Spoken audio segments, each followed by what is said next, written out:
Well, Cybertrucks are finally coming to Canada. As of Thursday, August 8th, they have sent out emails for reservation holders to be able to place your foundation order of the dual motor, the all-wheel drive version, or the Cyber Beast here in Canada. We're going to get into pricing later on in the video, but delivery dates on those are supposed to come in October or November. So that's only a couple months away that we're going to be start to seeing Cybertrucks here with Ontario, BC, Quebec, all those license plates. We'll see which provinces they hit first. Typically, EV manufacturers usually do Quebec and BC, but we'll see kind of how it goes around this time with Tesla. That is good news that we're going to be start seeing some of those vehicles here on the road, because as we know, it's been a long time coming. As well, a quick update here on the Tesla Model Y situation. You may have seen the video previously that they had halted Tesla Model Y deliveries. That is no longer the case. Government of Canada has approved the China-built Model Y for the rebate, the federal rebate, the IZEV rebate, which is a $5,000 government rebate for the Tesla Model Ys.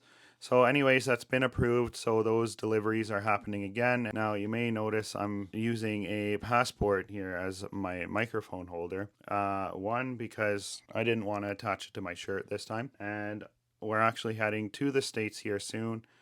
Likely going to be driving the Cybertruck there. Anyway, so I'll be making videos of the journey down from Ontario, Canada, all the way down to South Florida. So stay tuned for some content there on how the charging experience and all that goes. We're also going to be driving the Cybertruck. Fingers crossed, as long as nothing goes wrong there. We'll be driving the Cybertruck and doing a hands-on review of what that's like to steer by wire and things like that.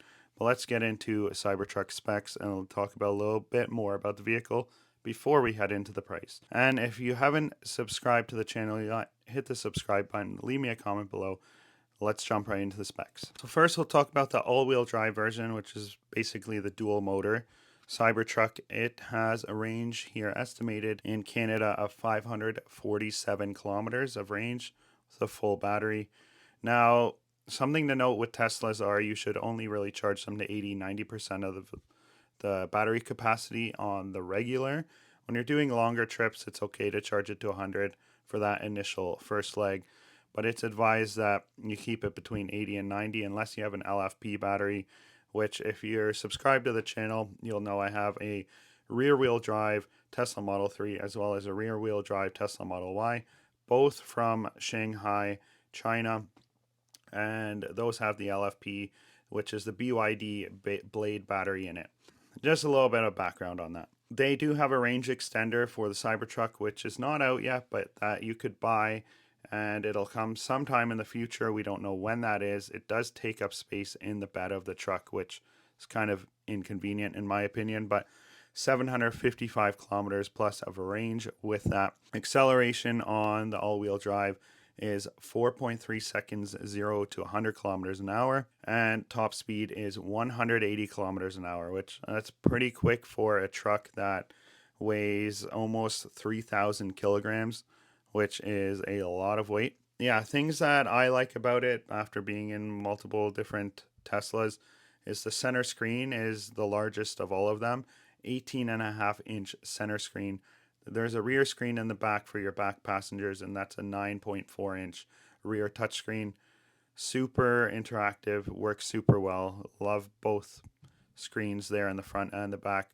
And I do like that the front screen is that much bigger, especially than my Model 3 and Y. Now, a lot of people always bash on, what about the battery? What about the battery? Tesla Cybertrucks come with a 8-year battery warranty up to 240,000 kilometers.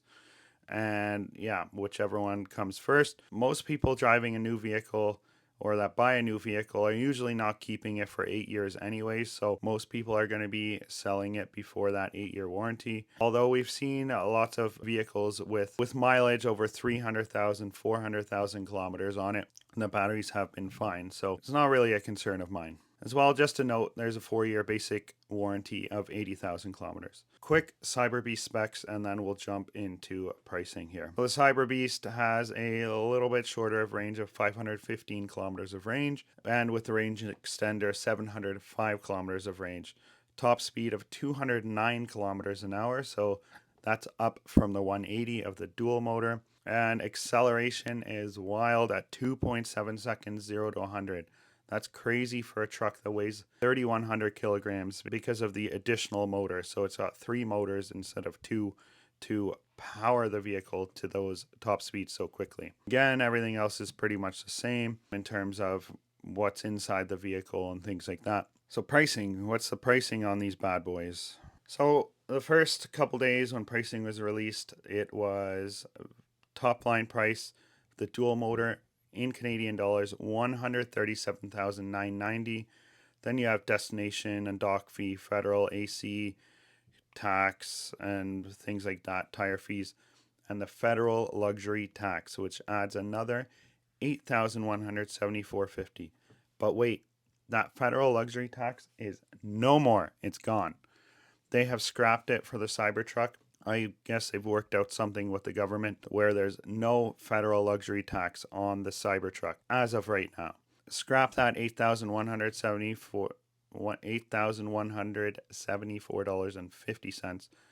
It's basically just the vehicle price and almost $3,000 in destination fees, federal AC tax, blah, blah, blah, blah, blah. Plus then, of course, your taxes, HST or GST, depending on what province you're in, different taxes you'll have. 138 grand pretty much for the base price of the Cybertruck dual motor.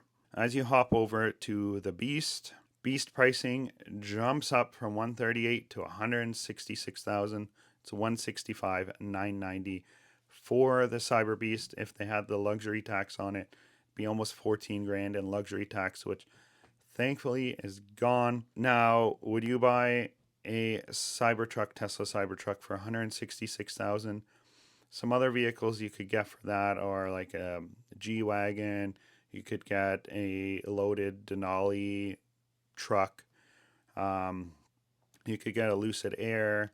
If you're sticking in the EV range, there's a few other vehicles you could get for $166,000, or you could go and buy a used McLaren. What would you rather have, a used McLaren or a Cybertruck? Now, will I be buying the Cybertruck right away? It's the question of the century. I know some of you have followed along. You guys know I want a Cybertruck. For that pricing, I just can't do it. Budget-wise, it's not going to make sense for me at this time. I would love to get into a Cybertruck. I personally want to wait for the rear-wheel drive version just to see what that's like. Is that going to work as a truck? I've had driven trucks that have rear-wheel drive and four-wheel drive. Rear-wheel drive trucks in the winter can be a challenge, but we'll see, how that is with the battery load, keeping the weight so stable. Because I know with my Model 3 rear-wheel drive, Model Y rear-wheel drive, it's been awesome. But let's jump back into the specs and see the specs on the rear-wheel drive. So range on that's only going to be 402 kilometers. Will be interesting to find out if it's going to have an LFP battery. If it does, I would 100% opt for the rear-wheel drive Cybertruck because I love just charging to 100, and the battery technology is gonna last longer long term. Like the compound of how it's made up is a more stable, long lasting battery, so I would do that. Acceleration takes a major hit at 6.7 seconds because you just have the one motor in the back powering it, and still 180 kilometer an hour top speed. So we'll find out expected delivery timelines on the rear wheel drives. They're supposed to be 2025. Will that be 2025 in Canada, or will it actually be 2026? We'll wait and find out. Anyways, stay tuned to the channel. There's going to be more content on Cybertruck. Hopefully a video on me driving that within the next couple of weeks. So stay tuned to the channel, find out more about that, as well as the whole BYD coming to Canada potentially. Stay tuned, stay subscribed, and thank you so much for watching.